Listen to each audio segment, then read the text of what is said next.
నెల్లూరు జిల్లా పెద్దపడుగుపాడు ఎన్నికల ప్రచారంలో వేమిరెడ్డి ప్రశాంత్ రెడ్డి మానవత్వాన్ని చాటుకున్నారు.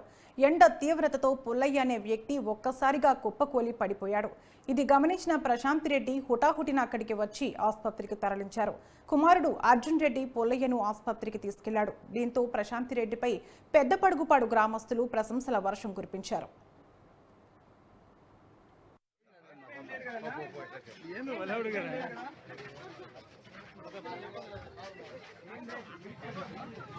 बीपी हाई बीपी देना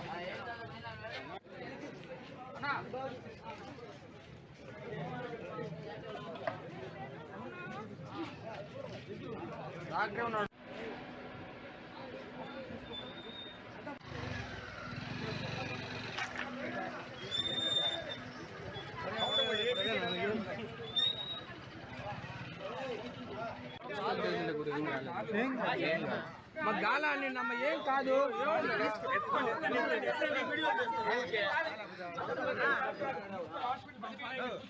మైనారిటీ విద్యార్థుల కోసం ఇక్కడ ఉర్దూ పాఠశాల లేదని చెప్పి అడిగారు. అది తప్పకుండా